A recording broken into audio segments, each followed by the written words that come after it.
There's the chariot, ready to go. Got my beer bag for beers. Got my panniers with a tent and a hammock and a chair. Going semi-luxury today. Got my bike bags, everything on there, bike computer. Got my hat because it's sunny and it's hot. And about to leave. Let's see if I can do this. Trip number 1, here we go. Fire truck. Sam Tam. Fireman Sam. Don't know, coming to a crossroads. Cycling through the built-up areas. Never very safe. There's another one. Woo! Hey Steve! Oh, you got a fan on the back. Could do with that. I was right behind him. Oh, cyclists are the most dangerous people here, and I'm one of them. Cyclists just go straight out. They don't look left or right like this guy's not looking at all. Well, he's going left. They're going right. People in a single group, some go left, some go right, so they take up the whole bloody space of the road. Or people just go in the middle of the road and then meander like that. I ring my bell, people notice, I ring a few times, sometimes I say, oi! And they're like shocked, like, where did you come from? I've been ringing my bloody bell. They try very hard to ignore it. Oh, here we come to a crossing. Reds in front of me, reds to the left, here I am, stuck in the middle of this bloody road. Oh, it's gone green. I'm in the wrong gate. Here we go. I've done it again. I always start in top. It's really hard to get going. Oof. Right, we're going to leave this bloody mess. Leaving the traffic, we're going to turn left. And we're headed to the riverside route. The good part about Japan, well, the bad part about Japan is all the rivers and streams have concreted. The banks are all concrete. But the good part of that is you usually have a riverside path or road that you can walk or ride a bike. Sometimes single lane road as well for cars. The road I'm taking soon now will be for bicycles. Ooh, another gate. I've got 2 panniers. Oh shit, something fell off. My water. I'm gonna pick up my water now. But there's the riverside path, which I'll be following for a couple of K.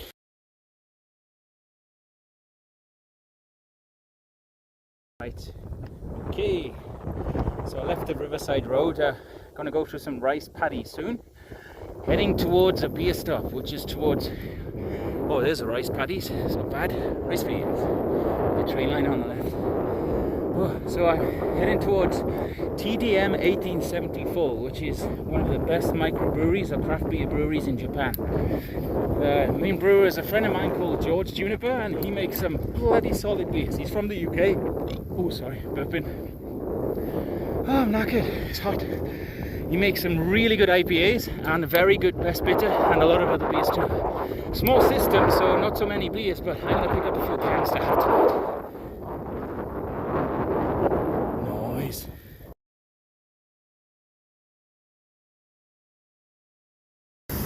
Alright, here we are, TDM 1874. There's the brewery on the left. I think 600 litre system. So he's not brewing today, it's Sunday, it's his day off. Let's go in and have a look at the beers.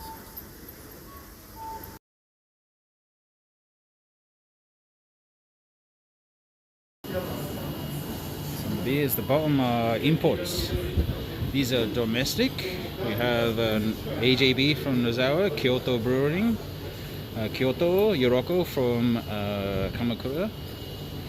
We have 2 rabbits from Nara, and this is a TDM. We have a session IPA, a pale ale, special beer made with roasted brown rice. This is very good New England IPA and fantastic best British beer. I'll be having these 2 beers. I was hoping the 2 rabbits, fuck me, it's hot, beer is still here, but that's been sold out.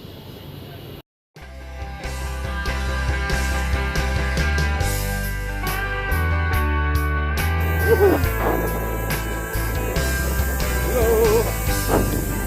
Hey Steve!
Hey, so it's like a small farm which is also has a campsite.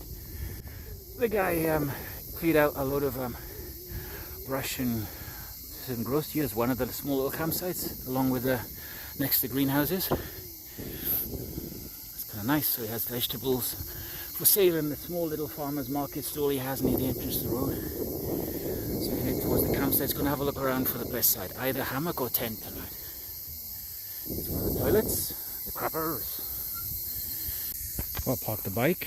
Seeing as I'm the only person here, I just met the owner and he was showing me sites down this way in like the middle of a mosquito infested jungle. I was like, oh, we'd have to go down there. I was like, oh, I can be eaten alive already. Oh, I'll show you some more spots over here. It's like, those are just as mosquito infested. And next spot, this is used for actually training the Viet Cong in the 1960s. There's so much bloody jungle. I was like, can't I stay here? It's like, oh, that's the medium size and your small size. It's like, who else is in this campsite today? Nobody. It's like, can't I stay here? And eventually he was like, oh, okay. Tell you what, we won't charge you the extra 400 yen for a medium-sized site. Seeing that there's nobody here, service, like it's a word in Japanese, which means like it's free, gratis, a bonus for free. So I can stay here for free, and this is much cooler. I have the setting sun, I'll have the stars tonight, I have a nice breeze. If I had a hair, you would see it doing this. Woo, in the breeze. It's much better. So, and I'm the only one here. So great. So I can fart all I want to tonight. There's wood, free wood. Help yourself. It's like shavings from building sites. So it's a good idea. It's free. You got an axe there as well. Noise.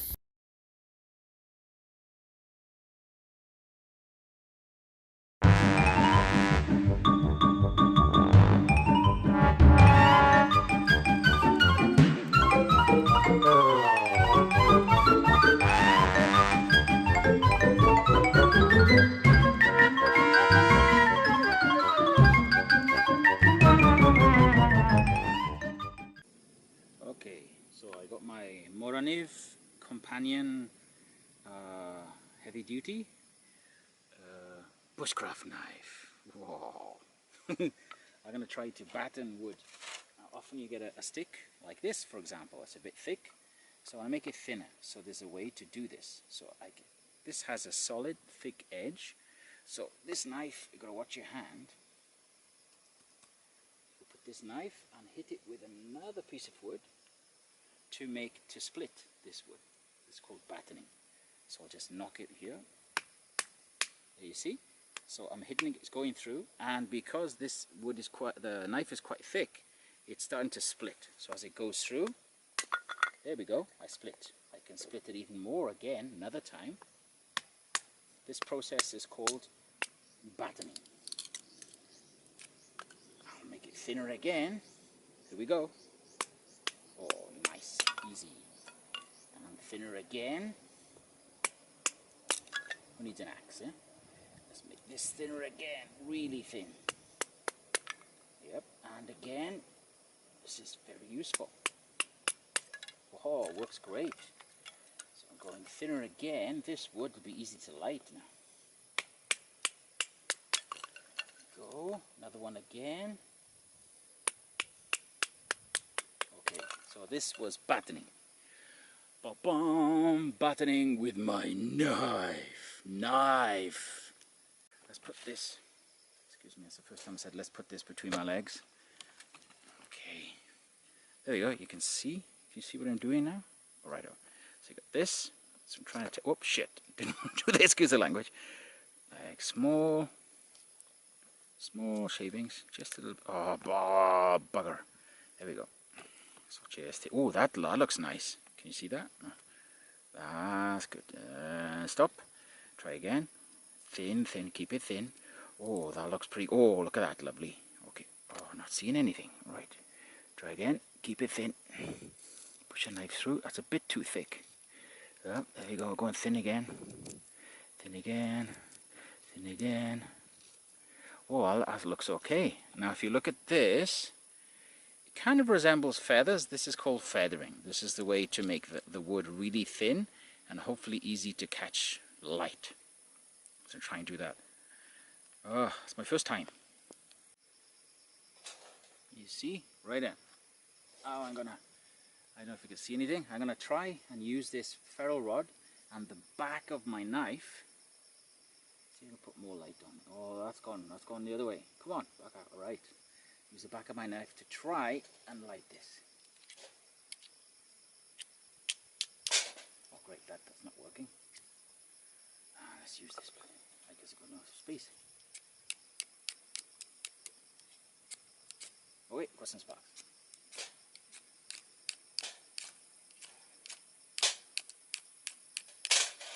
Ah, that thing came off the very end. Oh shit. Hang on, let's put that back on. That's not supposed to happen.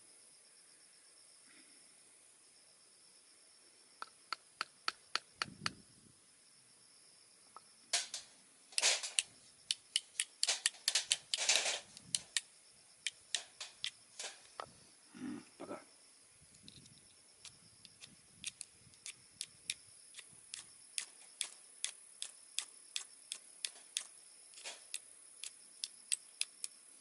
Oh, paper. Is there for light? Oh god. My chair. Let's try again. Oh, we got back to.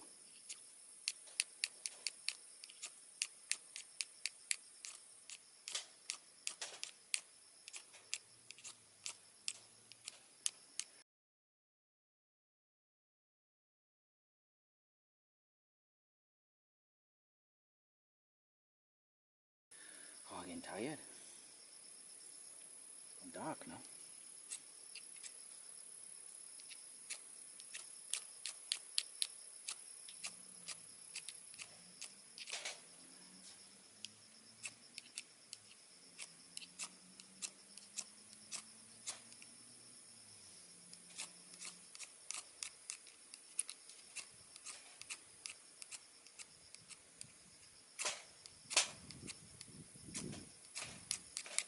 Well, and if in doubt,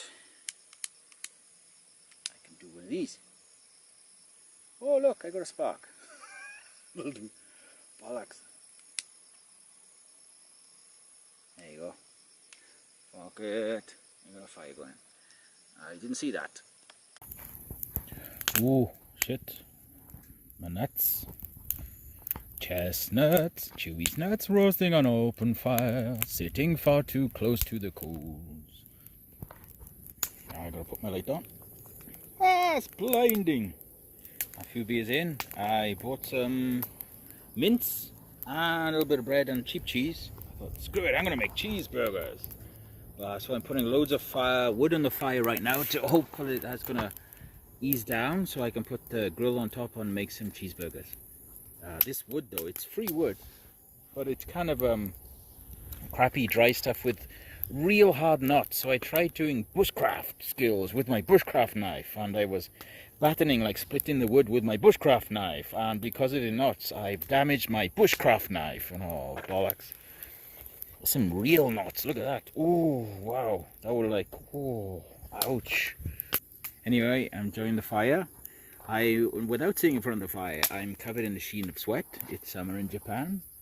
Today is the coolest day for a week. It's about 29 degrees now, maybe 27. It's about 10 p.m. It'll get down to 23, I think, degrees at about 3-4 a.m. So I'll be in my tent. A hammock is better because you get the breeze on your ass. Gentle massage and cools the ass, cools the cheeks. Well, it sounds silly, but that's how it is in a hammock. You do get a lot colder. But yeah, I brought the hammock, but I'm using the tent tonight because it's cool and I got this big open side. So I'm the only one. Oh, apart from the wolves. Oh, so anyway, fire. I'm gonna wait for it to die down a bit. Have a few more beers, and then once it's cookable. Right now it's not cookable. I'll let this die down, and then I'll do some cheeseburgers.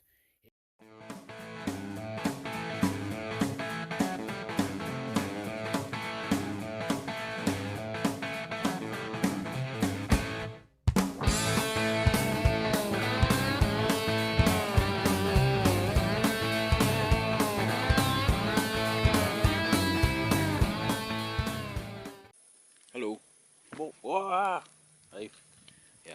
I bought one beer, maybe two, maybe seven. I don't know if to see anything.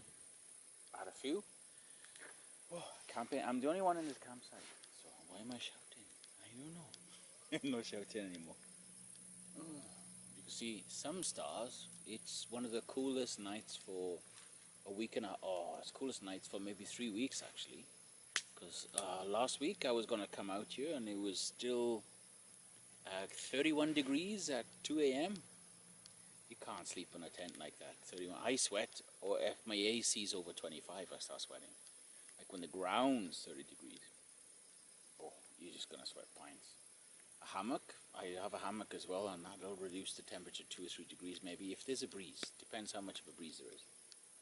But yeah, but tonight there's not much of a breeze, but I'm on top. I'm in the prime position in the whole campsite. Guess how many people are in this whole campsite? Just me. So I managed to convince the owner to give me the medium-sized campsite. Because, oh no, this is Japan where you think inside the box. Oh, you're a small, you paid for the small, so you can only go in 3 or 4 positions among 50 in the whole campsite. So he showed me the positions and they were basically in Viet Cong. It's where the Viet Cong used to train, because that's where I meant to camp. So I politely said, no, I'm not going to camp there, thank you very much. How about if I camp, up in this nice place where you said it was, oh, that's medium-sized campsite, that's not a small campsite. But like, how many people are here in the whole campsite? Nobody. Okay, and I'm just letting that register. It's like, would you mind if I just camped up here when there's, it's a bit cooler and there's less mosquitoes and I can actually see the bloody sky?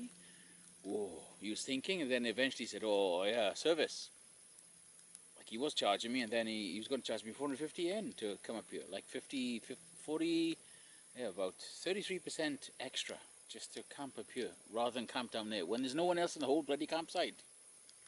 And eventually he said, yeah, you come up here, service is free, no upgrade required, just come up here. I said, thank you, that's what I was going to do anyway, but I was waiting for you to leave. And I did it, and it's nice to have the permission and stuff, because that's the way you want to do it. But oh, Japan is like, it's thinking inside the box. Unless there's a gentle exit out of the box, and then they'll take it. But if you just ask right out, or how about going outside of the box? No, but you have to make it seem as if going slightly outside of the box is not going outside of the box, and it's being nice and kind and, oh, okay, yeah, I'll give you service, you can do this, yeah, you were going to pay me, but I wasn't going to pay 450 yen extra to camp up here. I was just going to move up here anyway, with it being, trying to be respectfully so. But I'm up here now and the wood's free and I got the fire going. Yeah, and it's alright. I've had 1, 2, 3, 4, 5, 6, 7, lucky 7. 7 beers, different beers, craft beers, normal beers, and orange infused vodka. I got one more left, Best Bitter by TDM, which is excellent. I'm gonna wait, but I'm feeling the heat from here. It's about 26 degrees now, with open skies, with almost no breeze. Hopefully the breeze will pick up again soon. If it does, I'm in a good place to catch it. My tent is all mesh. I didn't put the fly sheet on, so I should be able to catch it. And it's low. The mesh is like, the bathtub is about 10 centimeters, and then it's all mesh, so it should catch the breeze. Oh, so yeah, and I've got a new bushcraft knife, Moravi, whatever, the companion heavy duty. And guess what I did with the heavy duty the first time I used it? I dented the bloody blade. But alright then, I'm gonna look at this fire and have my last beer. Lovely to see you. It's not very interesting because I had some interesting stuff, but my smartphone ran out of memory every time, and I filmed some pretty good videos. I thought I'd be happy to watch those, but no, every time I went to look at them, they were out of memory. It's gone. Sorry, it's gone. It's buggered off. And I tried to update stuff to Google Drive, and it's still doing it, or it's not doing it, and it's just...